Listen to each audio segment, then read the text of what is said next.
Primera Timoteo capítulo 6, versículo 1. Solamente vamos a leer los dos primeros versículos. Todos los que están bajo el yugo de esclavitud tengan a sus amos por dignos de todo honor, para que no sea blasfemado el nombre de Dios y la doctrina. Y los que tienen amos creyentes, no los tengan en menos por ser hermanos, sino sírvanles mejor, por cuanto son creyentes y amados los que se benefician de su buen servicio. Esto enseña y exhorta. Bueno, hasta aquí nomás. Vamos a orar. Una vez más, gracias Dios por ser bueno con nosotros, por tu misericordia en este día, desde que nos despertamos, y por tus cuidados hasta este momento en el cual ahora nos reunimos como iglesia, como cada día del Señor, porque recordamos que ese día fue el cual nuestro Señor Jesucristo resucitó de entre los muertos y se apareció a sus discípulos diciendo paz a vosotros. Bueno, por eso estamos aquí, oh Señor, porque queremos anunciar que tenemos un precioso Salvador, queremos predicar su palabra, escuchar y queremos alabarle. Por eso hacemos lo que hacemos. Y gracias por eso, gracias porque ahora abrimos la Biblia con plena libertad, disfrutando también de las riquezas que encontramos en ella. Queremos pedirte en esta tarde que tú nos bendigas, oh Dios, a través de la Escritura y de la predicación, y que la apliques a cada corazón. Como siempre, en el nombre de Jesús. Amén. Bueno, estos dos versículos quedaban mejor como para hacer el final del capítulo 5, ¿no? Pero bueno, recordamos que los capítulos, versículos no están inspirados, como que Pablo ahora está cerrando un tema que había comenzado antes y no es que está comenzando uno nuevo, ¿no? Por eso digo que quedaba mejor al final del capítulo 5. Pero hoy vamos a finalizar esa sección, por así decirlo. Ahora, si hay un tema que las Escrituras, que se observa bastante en las Escrituras, muchas porciones que hablan de eso, es aquel que tiene que ver con el trabajo. ¿Sí? La Biblia habla bastante del trabajo, la responsabilidad del hombre, la motivación con la que lo tiene que hacer, etc. Es una parte importante en la vida del hombre, sabemos. La mayor parte del tiempo, ¿qué estamos haciendo? Estamos trabajando, ¿verdad? En relación de dependencia, lo que sea, hasta que llega un momento que uno se jubila y en cierta manera sigue trabajando desde otro ámbito, de otra manera, en su caso, como sea, pero sigue haciéndolo. Y yo digo que es importante porque, en primer lugar, para Dios es importante el tema del trabajo. Dios trabajó en la creación, eso nos dice Génesis. 6 días haciendo todo lo que vemos hoy y lo que no vemos aún, y al 7º día Dios descansó de su trabajo, de su obra. Eso es tremendo. En la Biblia vemos que Dios trabajó. Luego puso al hombre en el huerto. ¿Sí? Una vez que lo creó, terminó su magna creación, el hombre, y lo puso en un huerto. ¿Para qué lo puso en el huerto? Para que trabaje. Génesis 2:15. Tomó pues Jehová Dios al hombre y lo puso en el huerto del Edén, para que lo labrara y lo guardase. Es decir, para que tenga una changuita que hacer. Por eso no podemos decir que el trabajo vino por causa de la caída, ¿no? Entonces Dios maldijo al hombre y ahora tiene que trabajar. No es así. Porque antes de la caída ya el hombre estaba trabajando porque Dios le había determinado que lo tenía que hacer. El trabajo fue hecho para alegría del hombre, para que esté ocupado también. Ahora, que el pecado haya afectado aún la visión laboral del hombre y éste lo vea como un yugo, eso es otra cosa. Pero era voluntad de Dios que el hombre trabajara desde el comienzo. Perdonen que lo mencione ahora, por eso es que estoy desacuerdo, mejor dicho, aborrezco los gobiernos populistas, porque si hay algo que le han robado al hombre, y es la facultad de reinventarse, de valerse por sí mismo, trabajar, y lo han hecho dependiente del Estado, ¿verdad? Sacándole algo que Dios le dio. Tremendo. No debería ser así, porque el trabajo es una maravilla que Dios preparó para el hombre. Y han hecho toda una cultura del no trabajo y de que yo te doy y después cuando tenés que agotar acordate de mí y todo eso. Pero le están robando algo a Dios, porque Dios puso al hombre en el huerto para que trabaje. Tremendo. El sabio Salomón dijo: yo he conocido que no hay para ellos cosa mejor que alegrarse y hacer bien en su vida, y también que es don de Dios que todo hombre coma y beba y goce el bien de toda su labor. Eclesiastés 3, 12 y 13. Salmo 128, 2. Cuando comieres el trabajo de tus manos, bienaventurado serás y te irá bien. Proverbios 12, 11. El que labra su tierra se saciará de pan, mas el que siga a los vagabundos es falto de entendimiento. ¿Recuerdan que a Jesús quisieron apedrearlo en cierta oportunidad? Bueno, lo acusaron de que él estaba haciendo un trabajo en el día de reposo. Qué ironía, ¿no? El señor del día de reposo, sí, le dijeron, mira, estás haciendo, esto que estás haciendo no está bien. Él había hecho una buena obra en el día de reposo. ¿Y qué respondió él en Juan capítulo 5, versículo 17? Mi padre hasta ahora trabaja y yo trabajo. Tremendo. Hechos 20, 34, 35, Pablo dijo, antes vosotros sabéis que para lo que me ha sido necesario a mí y a los que están conmigo, estas manos me han servido. En todo os he enseñado que, trabajando así, se debe ayudar a los necesitados y recordar las palabras del Señor Jesús que dijo, más bienaventurado es dar que recibir. Segunda Timoteo 2:6, el labrador para participar de los frutos debe trabajar primero. Primera Tesalonicenses 4:11, y que procuréis tener tranquilidad y ocuparos en vuestros negocios y trabajar con vuestras manos de la manera que os hemos mandado. Segunda Tesalonicenses 3:10, si alguno no quiere trabajar, tampoco coma. Bueno, entre otras porciones que he seleccionado, hay un montón en las escrituras, al cual podemos leer, pero quiero enfatizar que la Biblia habla mucho del trabajo. Ahora, a lo mejor me digas, sí, pero ¿qué tiene que ver esto del trabajo con los dos versículos que acabaste de leer de 1 Timoteo capítulo 6? Bueno, es la aplicación. El principio que nosotros tomamos de lo que Pablo está diciendo a su hijo en la fe Timoteo y que él tenía que enseñar a su vez a la iglesia, ¿verdad? Pablo esto se lo hizo un pastor, tiene un contexto histórico que nosotros ahora vamos a ver brevemente, y Pablo está hablando de amos y esclavos y sobre todo de cómo estos últimos tienen que servir a sus amos. De ahí la aplicación de, amos y empleadores, esclavos y empleados, ¿no? No que los que trabajen hoy en día sean esclavos, pero es la aplicación que estamos tomando. Vamos a recordar que la esclavitud para el periodo del Nuevo Testamento seguía vigente. Es más, se cree que 1/3 de la población, otros dicen la mitad del mundo greco-romano eran esclavos. Y se estima 60 millones aproximadamente para aquel entonces de personas que estaban bajo el yugo de la esclavitud. Era un sistema social.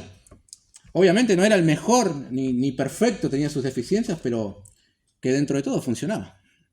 Por eso casi se dice que la mitad era de esclavos. Ahora, ¿cuál es nuestro problema cuando hablamos de esclavitud hoy? Que nosotros los miramos con los lentes modernos y nos quedamos con la última etapa de la esclavitud, por ejemplo en los Estados Unidos, o cuando los europeos iban a África a comercializar con los esclavos. En eso pensamos cuando hablamos de esclavitud, pero no siempre fue así. Siempre recuerdo a este hombre, John Newton. Cantamos el precioso himno de Sublime Gracia de él, y bueno, él era una persona que comercializaba con los esclavos y iba hasta África, y bueno, después se arrepintió y se convirtió, etc. Ahora, entre los judíos, la esclavitud estaba bastante regularizada. Es más, hasta existían leyes que protegían al esclavo. Había un determinado tiempo que tenías que dejar libre al esclavo y él tenía también algunos privilegios que todos tenían. No era como nosotros vemos hoy la esclavitud, era distinta, por lo menos entre los judíos. Obviamente había amos que eran bastante duros y crueles, pero no siempre era así. Es más, saben que en miles de casos, por no decir millones, era mejor ser un esclavo que no serlo. Siendo esclavo, por lo menos tenías techo, comida y es más, a veces hasta te hacías amigo del amo y más también. Como que te adoptaban. Es más, era mejor ser un esclavo que ser un jornalero. El jornalero estaba en plena libertad, pero a lo mejor estaba en peores condiciones que el esclavo. Sucedía eso. Ahora, esto no es una apología de la esclavitud, solamente estoy mencionando cómo funcionaba en aquel tiempo. Y antes de entrar a nuestro primer punto, yo quisiera que veamos un poco de esto. De la esclavitud en época de los judíos y hacer un breve repaso por la historia y llegar hasta este punto de 1 Timoteo 6, cuando la esclavitud estaba a flor de piel en Roma, ¿no? Así vamos a entender mejor aquello que Pablo está escribiendo a Timoteo. ¿Saben qué? Por la escritura lo vemos. Había ocasiones en las cuales al esclavo le correspondía quedar en libertad. Ya habían pasado los 6 años que la ley decía que tenías que tenerlo como esclavo y después dejarlo libre. Y este voluntariamente decidía quedarse en la casa de su amo, porque lo amaba y estaba bien con él. Entonces la ley decía cómo tenías que proceder en estos casos. Deuteronomio 15:17 dice, entonces tomarás una lesna y horadarás su oreja junto a la puerta y será tu siervo para siempre. Bueno, el proceder es medio raro para nosotros, un ritual. Básicamente tenías que ponerlo contra la puerta y hacerle un agujero en la oreja. Y él era tu esclavo para siempre. Pero voluntariamente, porque él quería quedarse y no irse porque estaba bien con su amo. Entonces, que un esclavo decida quedarse con su amo, ¿Verdad que es una imagen muy distinta a lo que muchos tienen de la esclavitud? Nada que ver. A veces pensamos, cuando hablamos de esclavitud, muchos están pensando en que un tipo agarra un látigo y le comienza a darse esclavo y laburá y laburá. Bueno, no era así entre los judíos, ¿no? A ver, con alguna información histórica y bíblica con respecto a los esclavos, lo he tomado de una página llamado Seminario Reina Valera, que entre otras que he leído me gustó mucho el resumen que hace y la información sobre todo bíblica en cuanto a la esclavitud en diferentes etapas, ¿no? Y creo que nos va a resultar útil, así que les animo a prestar atención, así entendemos un poco este contexto. Comienza: los judíos podían ser alquilados por sus propios hermanos como sirvientes, pero no se les permitía ser esclavos de cautiverio. Levítico 25, 39 y 40. En lo concerniente a uno de esos alquilados como sirviente, el Señor ha dicho: no te enseñorearás de él con dureza, mas tendrás temor de tu Dios. Levítico 25, 43. Tal esclavitud era de ordinario tenida con los pobres a causa de las deudas que el hombre no podía pagar. Éxodo 22, 2 y 3. Tal esclavo hebreo podía ser redimido por sus parientes en cualquier tiempo. Levítico 25, 48. Si no era redimido, era puesto en libertad después de 6 años de trabajo y se le enviaba con presentes y ganados y frutos. Tremendo esto. Eras esclavo 6 años y al séptimo te largaban, pero te largaban con un montón de cosas. Nada que ver a la esclavitud en la cual nosotros estamos pensando. Es más, podías ser esclavo 1 año y algún pariente iba y pagaba cierto rescate y ya quedabas en libertad. ¿Sí? Bueno, continuamos. La esclavitud con amos hebreos y esclavos advenedizos. La mayor parte de estos esclavos eran los capturados en tiempos de guerra. Número 31:26 y Deuteronomio 21:10. Algunos eran traídos de los mercados de esclavos extranjeros. Levítico 25:21. Los extranjeros que vivían en la tierra podían llegar a ser esclavos por la misma razón que los hebreos, a través de pobreza o hurto. Tales esclavos eran tratados como propiedad del amo. Levítico 25:45. Hay indicaciones, sin embargo, que algunos de ellos fueron libertados bajo ciertas condiciones, y algunos escritores tienen la opinión que fueron libertados bajo la ley del jubileo. Protección a los esclavos. El Código Mosaico tiene varios reglamentos que protegen los derechos y privilegios de los esclavos. Por ejemplo, la ley del esclavo fugitivo era favorable a los esclavos y fue elaborada para protegerlos de la opresión. Deuteronomio 23, 15 y 16. Todos los privilegios religiosos que gozaban los israelitas libres estaban asegurados para sus esclavos, incluyendo el descanso del sábado, Éxodo 20:10, el derecho para resistir en las fiestas nacionales y el derecho para participar en las reuniones del pueblo para oír la lectura de la ley, Deuteronomio 31:10. Ahora, ¿por qué la ley mosaica permitía la esclavitud en lugar de abolirla? Esto es interesante, ¿eh? Cuando la ley fue dada en el monte Sinaí, la esclavitud era universal entre las naciones del mundo. No sería práctico terminar con ella de una sola vez. Más bien, las leyes fueron dadas para prevenir que los peores abusos y males de ella existieran entre los judíos. W. M. Taylor ha dicho lo siguiente respecto a la ley de la esclavitud, divorcio, etc.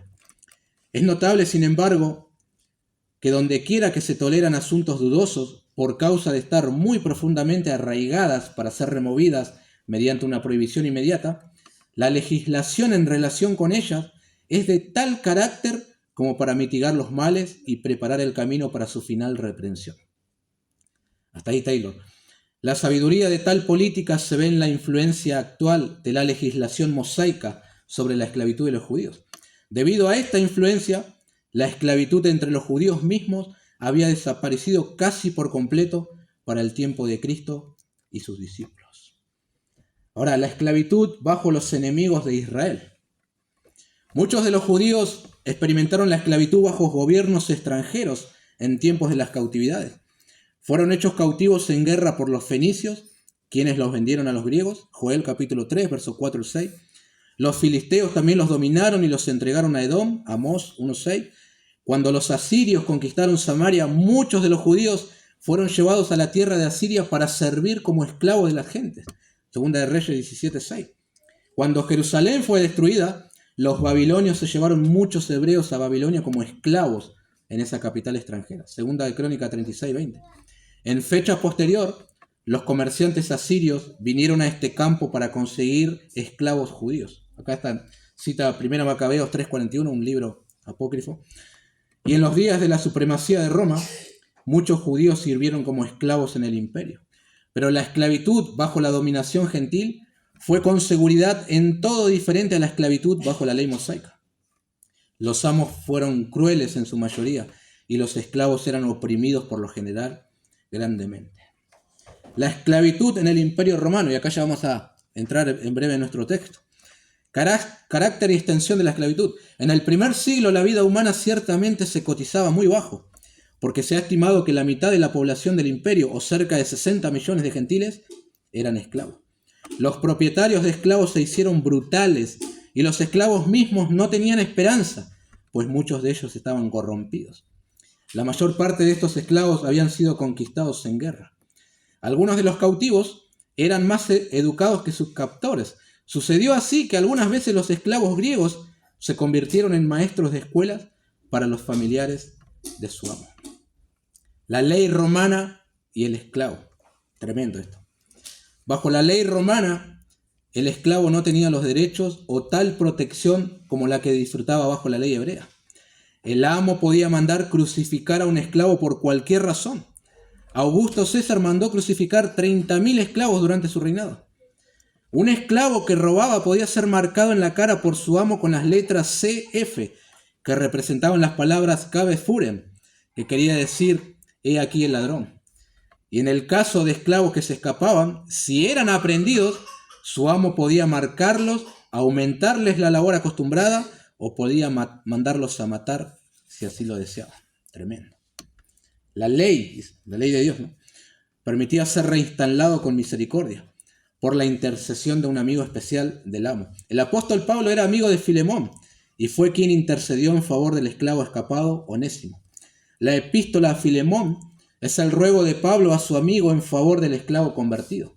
Sin duda, Filemón dio a Onésimo su libertad después de recibir la carta de Pablo. Bueno, no sabemos, pero es una posibilidad, ¿no? Ahora, por último, la actitud de los apóstoles hacia la esclavitud en el Imperio Romano. No trataron de quitar ese mal terrible inmediatamente. Esto habría sido una tarea sin esperanza y tal pretensión habría sido sin duda aplastada por la mano de hierro de Roma. Más bien ellos se satisfacían con predicar los principios cristianos y predicar el evangelio de la liberación del pecado de tal manera que el resultado llegara a ser la abolición de la esclavitud humana a través del poder conquistador de Cristo. La carta de Pablo a Filemón, sin duda, ha hecho más para dominar la esclavitud que cualesquiera otro documento. Fin de la cita. Este es un poco el contexto, ¿no?, de la esclavitud, un breve resumen. Ahora, con respecto a esto último, ¿no?, muchos se han preguntado, ¿por qué Cristo no abolió la esclavitud? O no hizo nada como para que la gente sea libre de esa tremenda opresión que se vivía en aquel momento. Bueno, primeramente no era la misión de Cristo venir a abolir la esclavitud. Él vino a romper, a quitar la esclavitud del pecado, que de hecho era una misión mucho más gloriosa y con mejores resultados, ¿no? Esa era su misión. Ahora, sin duda que la influencia del cristianismo, mis queridos hermanos, fue uno de los factores indispensables para que la esclavitud llegara a su fin. No con pancartas ni rompiendo todo, nada de eso, sino solamente inculcando cómo comportarse siendo un esclavo, etc. Y eso llegó a su fin. Tal es el caso, ahora lo voy a volver a mencionar, pero de Filemón y Onésimo. Aparentemente Onésimo, que era esclavo, se escapó y también lo robó a su amo. Y Filemón era creyente. Pero en un determinado momento Onésimo también se convirtió. Y Pablo lo vuelve a mandar a él y le dice que él va a restituir lo que él sacó. Y bueno, le dice que ahora lo reciba, pero ya como un hermano. Es muy probable que ya no lo tratara más como esclavo. Es una posibilidad. Bueno, ¿cómo llegamos a 1 Timoteo 6? Bajo la esclavitud en el Imperio Romano a flor de piel, ¿sí? Tenías a amos bastante crueles, pero a su vez el Evangelio, esto es tremendo, había llegado a todos lados. A amos, a esclavos, a judíos, griegos, de tal manera que en una reunión, en la congregación podía estar sentado el amo y a su lado podía estar el esclavo. Ambos eran creyentes, el Evangelio los había juntado a todos. Como he mencionado, Filemón era un amo creyente, su esclavo Onésimo se había escapado, se convirtió y ahora iban a estar juntos otra vez, pero como hermanos. Es más, ¿saben que podía darse el caso de que un amo era un miembro fiel de la congregación? Pero ¿saben quién era el pastor de la iglesia? su esclavo. ¿Había casos así? Claro que sí. ¿Por qué no? Ahora, me imagino la situación, ¿no? El pastor esclavo en el púlpito. Bueno, hoy vamos a hablar del trato de los amos a sus esclavos basado en Deuteronomio 15. Pero pastor, ya habló de eso el domingo pasado. Vamos a hablar de eso y no se discute más. Después el pastor esclavo volvía a casa de su amo. Y lo agarraba el amo.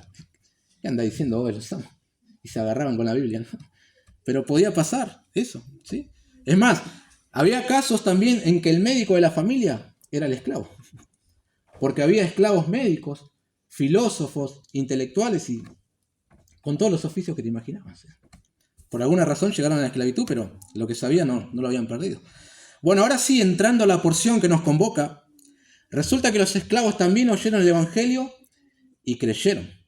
Ahora poseen una vida nueva en Cristo. Se unieron al cuerpo de Cristo, pero todavía permanecen bajo el yugo de la esclavitud. Entonces la pregunta que surge es, ¿cuál debería ser su actitud para con sus amos en su lugar de servicio? Bueno, la misma que los empleados hoy tienen que tener para con sus empleadores. De ahí la comparación, ¿no? Así que vamos a ver con la ayuda del Señor el cristiano en su lugar de trabajo. Vamos a ver esto en 2 puntos claros. En primer lugar, sirviendo a un amo inconverso, bueno, o sirviendo a empleadores que sean inconversos. Versículo 1, estamos en 1 Timoteo 6. Todos los que están bajo el yugo de esclavitud tengan a sus amos por dignos de todo honor, para que no sea blasfemado el nombre de Dios y la doctrina. Si Pablo menciona esto a Timoteo es porque es un problema que seguramente estaban enfrentando los hermanos en la iglesia de Éfeso. Si no, no hay razón de mencionarlo. Había hermanos que estaban bajo el yugo de esclavitud y tenían ciertas dificultades en reconciliar su fe, su condición de libres en Cristo, con su condición de esclavo. Y a lo mejor comenzaron a menospreciar a sus amos, ahora que ellos eran o habían alcanzado cierta libertad en Cristo. Imagínense una predicación del apóstol Pablo: si elíos libertares seréis verdaderamente libres. Cristo nos hace libres de la esclavitud, del yugo del pecado. Y los esclavos escuchaban eso y se agarraban la palabra de todos lados. Y después volvían a casa de sus amos y decían, ahora que soy un hombre libre, ¿qué hago? ¿Trabajo? ¿No trabajo? ¿Cómo les sirvo? Si ya... Bueno, o miraban de reojo a su amo y ya no servían con eficacia o lo hacían de mala gana. Y Pablo dice que una actitud así no corresponde. Por más que seas una nueva criatura y libre en Cristo, si tu situación es la de estar sujeto a un amo, tenés que tenerlos por digno de todo honor. Por su carta a los Corintios, la primera carta, nosotros sabemos que Pablo también, en cierta manera, o de manera indirecta, él abogaba por la libertad de la esclavitud. Él dice en el capítulo 7, versículo 20 y 21, cada uno en el estado en que fue llamado, en él se quede. Fuiste llamado siendo esclavo, no te dé cuidado. Pero también, si puedes hacerte libre, procúralo más. Para él, ser libre era la mejor condición. Pero si te tocaba ser esclavo, ese no era impedimento para que Dios sea glorificado. Saben que muchos esclavos han llevado a la fe a sus amos. Es decir, no importaba si estabas bajo el yugo de la esclavitud. Otras cosas son más importantes, es lo que Pablo quiere decir. Ahora, explicando el versículo. Estar bajo el yugo de la esclavitud no tiene por qué tener una connotación negativa, ¿no? Para nosotros hablar de esclavitud y es todo malo, pero no tiene por qué ser así. Bien pudiera aplicarse simplemente a una persona que se encuentra bajo autoridad de otra y punto. Por ahí nosotros pensamos que eran cristianos bajo el yugo de la esclavitud y que lo azotaban desde la mañana hasta la noche. Y no era así, no tiene por qué ser. Pablo le está pidiendo algo imposible, dirían algunos, si la esclavitud fuera de esa manera, ¿no? Ahora, sí sabemos que algunos amos eran difíciles de soportar, eso no hay duda. 1 Pedro 2, 18 y 19. Criados, estad sujetos con todo respeto a vuestros amos, no solamente a los buenos y afables, sino también a los difíciles de soportar, porque esto merece aprobación si alguno a causa de la conciencia delante de Dios sufre molestias padeciendo injustamente. Pero no en todos los casos era así. No en todos los casos.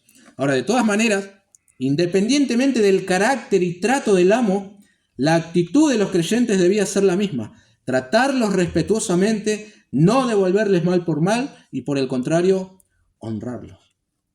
Pensemos brevemente en la actitud de José. que él estuvo en la prisión y encima de una manera injusta, tratado como un esclavo. Sin embargo, él se abocó al servicio, a servir a los demás, a los hermanos, no importó la situación en la que estaba. Y luego fue recompensado y bueno, tuvo sus frutos también. Es obvio que ante el trato injusto uno será tratado a responder de manera antagónica, disminuir la eficacia del servicio y aún la motivación se verá opacada y vas a hacer todo de mala gana. Sin embargo, el cristiano se tiene que sobreponer a eso por cómo uno es tratado y elevar su mirada. ¿La razón? ¿Por qué? No era simplemente que no quedaba bien y bueno, que fuimos enseñados a devolver bien por mal, sino algo mucho más elevado. Nuestro versículo dice, para que no sea blasfemado el nombre de Dios y la doctrina. Es decir, no se trata primeramente de vos. Bueno, para que te sientas mejor o para que no tengas, no sé, algún tipo de cargo de conciencia, ¿no? Se trata de Dios y del Evangelio. Eso es la doctrina. La conducta del esclavo cristiano daría una impresión de aquello que cree. En este caso, teniendo a los amos por digno de todo honor, a pesar de, darían una buena impresión de nuestro Dios y del Evangelio. Es decir, un poderoso testimonio sin palabras, solamente con conducta. No es que el esclavo tendría que estar todo el tiempo predicando, no. Solamente tenía que comportarse de una manera que honre a su amo y eso ya hablaría mucho de su Dios y del Evangelio. Tremendo. Hay un texto de Isaías 52:5 que cita al apóstol Pablo en su carta a los Romanos en el capítulo 2 para decir que el nombre de Dios estaba siendo deshonrado entre los gentiles por causa del pueblo de Dios. Tremendo. La impresión mala que se llevaban los gentiles por causa de aquellos que les había sido dada la palabra. Jesús dijo en Mateo 5:16, así alumbre vuestra luz delante de los hombres, para que vean vuestras buenas obras y glorifiquen a vuestro Padre que está en los cielos. Tito 2:9-10, exhorta a los siervos a que se sujeten a sus amos, que agraden en todo, que no sean respondones, no defraudando, sino mostrándose fieles en todo. ¿Para qué? Para que en todo adornen la doctrina de Dios nuestro Salvador. Tremendo. Alguien dijo, ten cuidado con tu vida. Quizás sea el único evangelio que muchos vayan a leer. Es decir, les decimos a otros quién es y cómo es nuestro Dios y cómo es el evangelio según nuestra conducta. Tremendo. Ahora bien, la aplicación que hago para nosotros no es que si estás siendo completamente violentado en tu lugar de trabajo, bueno, te quedes en silencio y sigas adelante porque tenés que dar una buena impresión de nuestro Dios y del Evangelio. Aquí vivimos en otro contexto, ¿no? Las leyes laborales son otras, hay otras posibilidades. A lo mejor si querés irte de ese trabajo y lo podés hacer con toda libertad, en ese sentido hay un abismo entre la esclavitud, el yugo de la esclavitud que vivieron los primeros creyentes en el primer siglo con nosotros, porque estamos completamente en otro contexto. Ahora, hay un principio que aún permanece el día de hoy. Nuestra conducta dice más que nuestras palabras. El cómo respondes al trato desigual o algún tipo de agresión dirá mucho sobre tu Dios y tu fe. Pienso en el esclavo retobándose contra el amo, si yo no trabajo más acá y si quiere, no sé, si quiere matarme, pero yo no. ¿Y qué impresión estaría dando el Evangelio y de su Dios? Malísimo. Sin embargo, si él seguía trabajando y haciéndolo de buena gana, a pesar de lo que el amo era con él, ese hombre iba a empezar a reflexionar seguramente. Pensemos, si el amo ve que su esclavo lo trata con todo honor, a pesar de lo que él es, y realiza un servicio eficaz, puede sentirse atraído por el Dios del esclavo. ¿Por qué este esclavo, a pesar de lo que yo soy con él es así? ¿Qué lo motiva a honrarme? ¿Qué es lo que cree? ¿Qué fue lo que transformó su vida? Y así, sin palabras, solo con conducta, Dios estaría siendo honrado, el evangelio de alguna manera anunciado y el amo reprendido por la conducta de este esclavo. Algunos incrédulos hoy en día, viendo cómo se conducen algunos creyentes en su lugar de servicio, de trabajo, pueden llegar a decir, ni loco voy a la iglesia de este. Y menos voy a creer en su Dios. Mira cómo se comporta. Mira la conducta de este muchacho. Difama, insulta, se esconde, defrauda, hace los trabajos de mala gana, siempre llega tarde, es contestador, ¿no? O el vecino, te ves cómo tratás a tu esposa, a tus hijos, si andás a los gritos, y se pregunta, ¿qué clase de Dios dice servir a este hombre? Uno también afuera de este lugar, en su trato con los demás, le está diciendo cómo es esta iglesia, en qué cree en la iglesia. Si cada uno está representando a su congregación, sobre todo a su Dios y al Evangelio. Por eso el cristiano, continuando con la aplicación, debe servir a su empleador con mucho respeto, haciendo las cosas bien y de buena gana, sabiendo que eso puede honrar o deshonrar a Dios y el Evangelio. Tiene que servir como si su empleador fuera el mismo Señor Jesucristo. Noten Efesios capítulo 6, brevemente, versículo 5.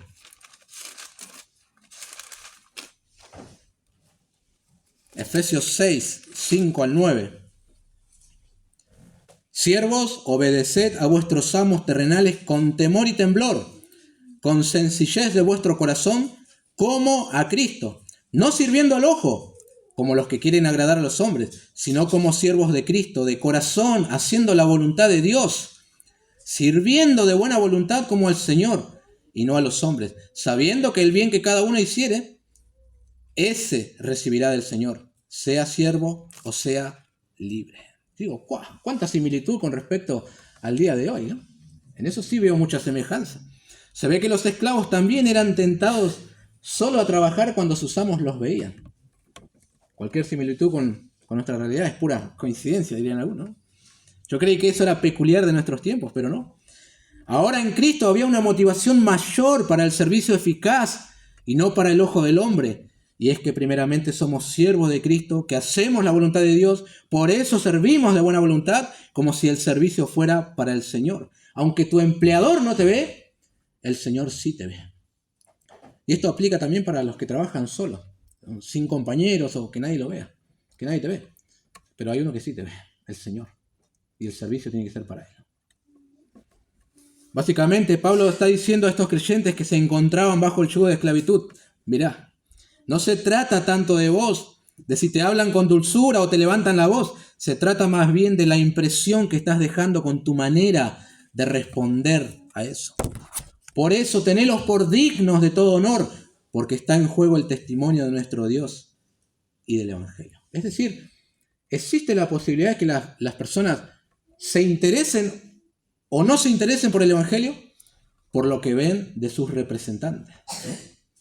Entonces, cuán importante es que glorifiquemos a Dios en nuestros lugares de trabajo y que honremos a nuestros empleadores con un servicio eficaz, como si fuera para el Señor. Yo he estado muchos años no muchas empresas, pero en varias, y era una batalla que hasta a veces uno decía, ¿y acá? Porque vos decís, bueno, yo quiero servir al Señor y tengo que trabajar y no servir para el ojo, y de repente veías que tu compañero estaba desparramado por ahí, no, porque el jefe no estaba, y después cuando venía empezaban a agarrar la escoba como loco. Y a veces uno como que quedaba mal, porque vos seguís trabajando, estás trabajando todo bien. Pero hay que obedecer al Señor. Estamos sirviendo al Señor y Él nos ve, ¿no? Independientemente que el jefe no te vea, ¿no? O que se te enojen los compañeros, no importa. Vos estás sirviendo al Señor y estás haciendo la voluntad. Así dice Pablo en Efesios capítulo 6. Bueno, alguien dijo, no hay ningún aspecto de la vida ni del comportamiento, por insignificante que parezca, que no deba realizarse para la gloria de Dios. Fin de la cita, ¿no? Si trabajamos como para el Señor, dejaremos una buena impresión de nuestro Dios y del Evangelio. En segundo lugar, sirviendo a un amo creyente. Versículo 2, 1 Timoteo 6, 2. Y los que tienen amos creyentes, no los tengan en menos por ser hermanos, sino sírvanles mejor, por cuanto son creyentes y amados los que se benefician de su buen servicio. Esto enseña y exhorta.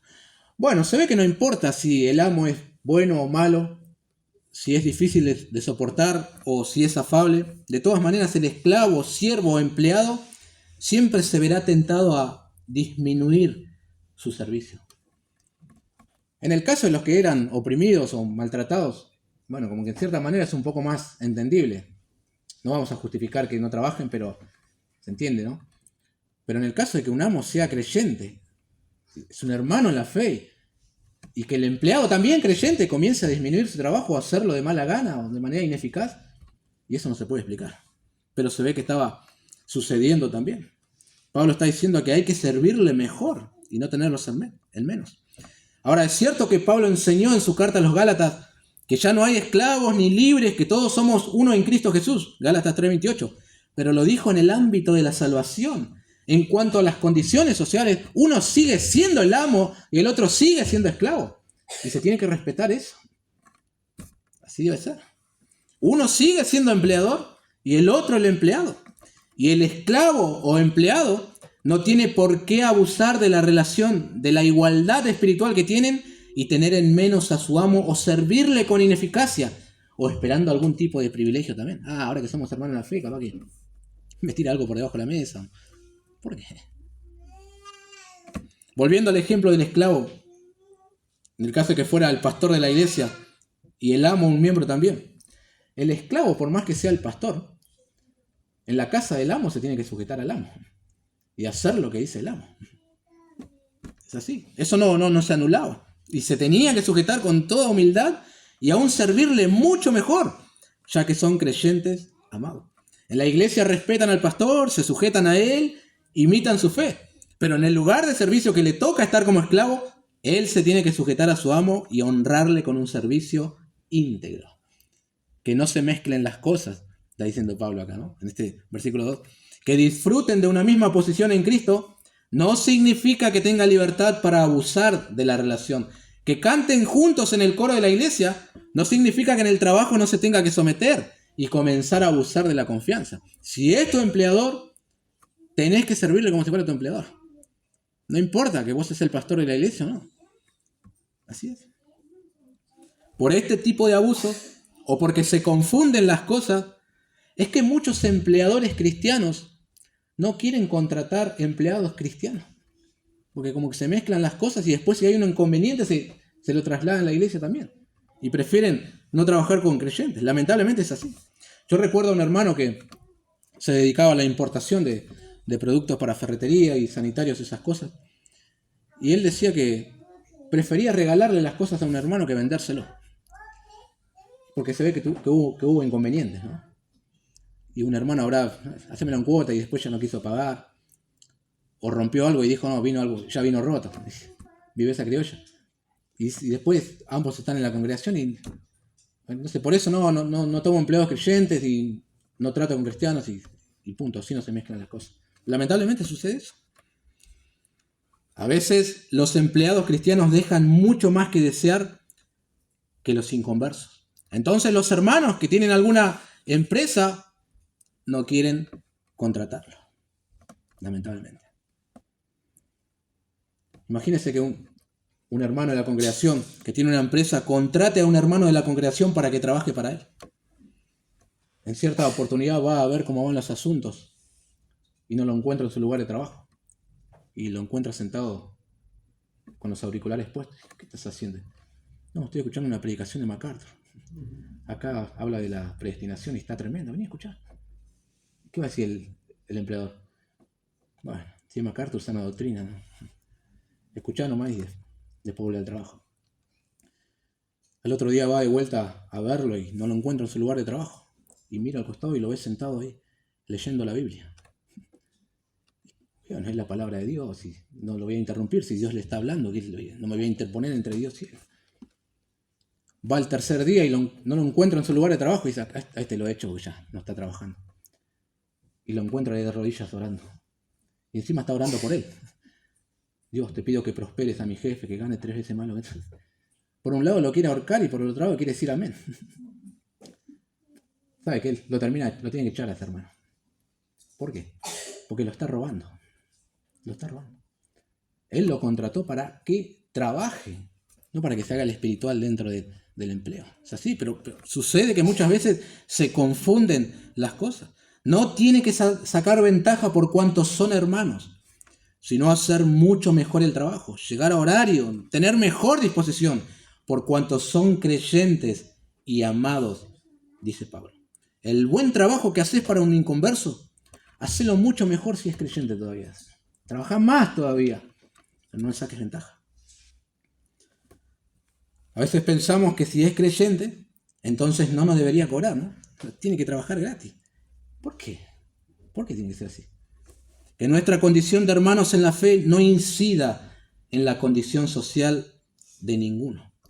Como si yo le dijera a nuestra hermana Susana con la guardería, bueno, me voy 7 días de vacaciones y te dejo el bulldog, toma cuidado. Obviamente no me vas a cobrar, ¿cómo me vas a cobrar si somos hermanos en la fe y estamos ahí en la reunión? Aparte yo te enseñando, te escuchando, no. ¿Y cómo no me va a cobrar si es su trabajo? No debo sacar ventaja de eso. Lamentablemente, a veces sucede, ¿no? No nos aprovechemos, sírvanle mejor, dijo el apóstol. Bueno, y el empleador tampoco tiene que abusar del empleado. Si bien acá el apóstol Pablo no lo está mencionando en esta epístola a Timoteo, acá en el capítulo 6, en el versículo que nosotros hemos leído de Efesios 6, él concluye, y vosotros, amos, haced con ellos lo mismo, dejando las amenazas, sabiendo que el Señor de ellos y vuestro está en los cielos, y que para él no hay acepción de personas. Añade comentarista William Hendrickson, que el esclavo honre a su amo, y que el amo sea bondadoso con su esclavo. Que ambos recuerden que delante de Dios no hay acepción de personas. Ese era el principio. Así la mala voluntad, la falta de honradez y la pereza de muchos esclavos serían reemplazadas por servicio voluntario, integridad y laboriosidad. Así también la crueldad y brutalidad de algunos amos se convertirían en bondad y amor. La gracia de Cristo, obrando desde adentro hacia afuera, que es siempre el método de Dios, obraría como una levadura penetrante que transformaría toda la masa. Fin de la cita.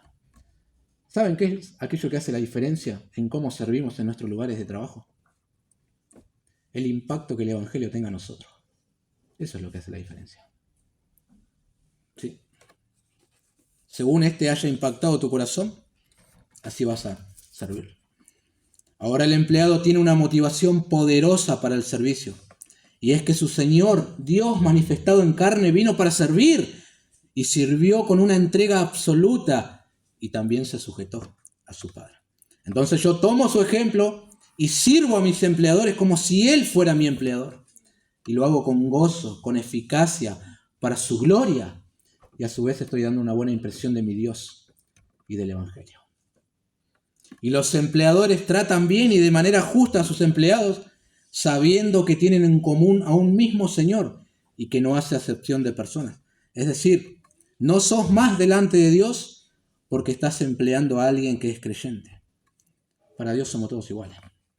Somos sus hijos. Y el trato tiene que ser recíproco, mutuo, ¿no? Yo le sirvo como si fuera mi Señor y Él me trata como un hermano en la fe. Y así es. Y pensaba en esto y así como que se echa por tierra lo que es la esclavitud. Conforme se van tratando solamente y no hay necesidad de manifestarnos ni nada de eso. Es como que el cristianismo obró desde adentro, fue a los corazones de las personas y los transformó y después se dieron cuenta que era una tontería tener esclavitud, tener esclavos, no era necesario. Bueno, que el Señor nos ayude a hacer todo para su gloria. Eso es lo que tiene que importarnos, siendo empleadores o siendo empleados, que nuestro Dios sea glorificado. Independientemente de nuestra condición, mis queridos hermanos, seas esclavo, seas un empleado, seas un amo o un empleador, la condición social que te toque, que Dios sea glorificado. Bueno, nada más.